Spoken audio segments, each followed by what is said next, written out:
SSC జీడీకి సంబంధించి negative marking అనేది చాలా మందికి క్వశ్చన్ మార్క్ ఉంది. చాలా మందికి ఉంది. నెగిటివ్ మార్కింగ్ సక్కా లెక్క పెట్టుకుంటలేరు.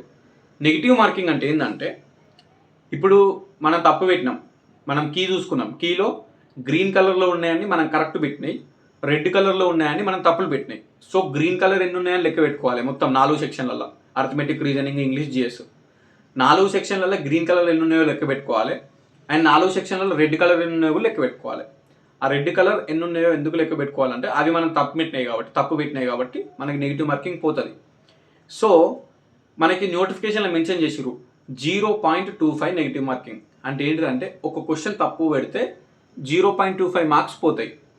అట్లా 4 క్వశ్చన్లు తప్పు పెడితే 1 మార్క్ వెళ్ళిపోతుంది. ఎందుకంటే 0.25, 0.25, 0.25, 0.25 4 0.25 కలిపితే 1 మార్క్ అన్నట్టు.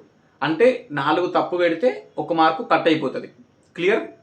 సో 8 తప్పులు పెట్టినాం అనుకో, 8 తప్పులు పెడితే 2 మార్కులు పోతాయి. ఎందుకంటే 8 సార్లు 0.25, 0.25, 0.25, 0.25 4, మళ్ళీ 0.25, 0.25, 0.25, 0.25 4, అంటే 8 తప్పులు పెట్టినాం అనుకో, 8 తప్పులు పెడితే 2 మార్కులు కట్ అయిపోతాయి. ఓకేనా? సో ఇది అన్నట్టు మనకి, నేను గుర్తుపెట్టుకోరు మీరు. ఒక క్వశ్చన్ కరెక్ట్ పెడితే 2 మార్కులు వస్తున్నాయి. ఒక క్వశ్చన్ కరెక్ట్ పెడితే 2 మార్కులు వస్తున్నాయి. 8 క్వశ్చన్లు తప్పు పెడితే 2 మార్కులు పోతున్నాయి. అంటే నథింగ్ బట్ ఇది 1/8 కింద నెగిటివ్ మార్కింగ్ అవుతుంది. మనం ఒక క్వశ్చన్ కరెక్ట్ పెడితే ఎన్ని మార్కులు అయితే వస్తున్నాయో, అంటే ఒక క్వశ్చన్ కరెక్ట్ పెడితే 2 మార్కులు వస్తున్నాయి మనకి. అండ్ 8 తప్పులు పెడితే 2 మార్కులు పోతున్నాయి అండి. 8 తప్పులు పెడితే 2 మార్కులు పోతున్నాయి. దీన్ని 1/8 నెగిటివ్ మార్కింగ్ అంటారు మనకు. ఓకేనా? చాలా మంది కన్ఫ్యూజన్ అవుతూ ఉంటారు. 1/4 కాదు, ఇది 1/8 నెగిటివ్ మార్కింగ్. చాలా తక్కువ ఇచ్చారు. ఒకప్పుడు 0.50 ఉండే, ఇప్పుడు 0.25 చేసారు.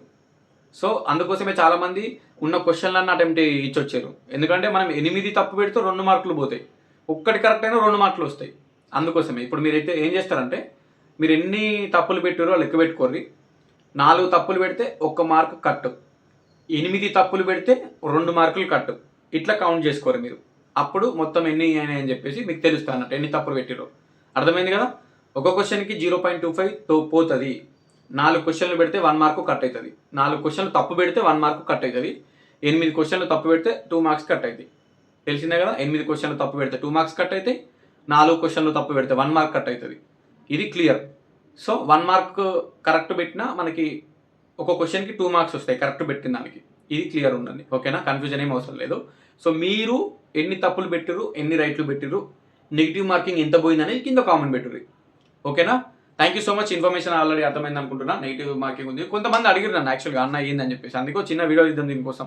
ఆల్రెడీ మనలందరికీ తెలిసిందే, బట్ కొంతమంది కొత్త ఆస్పిరెంట్స్ ఉంటారు కదా, కొత్త రాసిన వాళ్ళు 18 years, 19 years, 20 years వాళ్ళు కొత్త ఆస్పిరెంట్స్ ఉంటారు, తమ్ముళ్ళు చెల్లెళ్ళు, వాళ్ళకి తెలియదు అన్నట్టు కొంతమందికి. అందుకే ఈ వీడియో ఇస్తున్నా. తప్పుగా ఏమనుకోకూరి. ఈ చిన్న విషయం కూడా వీడియో ఇచ్చి చెప్పన్నా అంటే చెప్పాలి. కొత్త వాళ్ళు ఉంటారు, చాలామంది తెలియదు. ఎస్ఎస్సి లక్షల మంది రాస్తారు కదా. సో అది డన్. ఉంటా మరి, బాయ్. కంపల్సరీ సబ్స్క్రైబ్ చేసి పెట్టుకోరి. మీకు ఫర్దర్గా ఏ అప్డేట్ ఉన్నా కూడా నేను చెప్తాను. మీకు ఏమన్నా ఎక్స్ట్రా ఇన్ఫర్మేషన్ తెలిస్తే కింద కామెంట్ పెట్టుర్రి. ఓకేనా? బాయ్.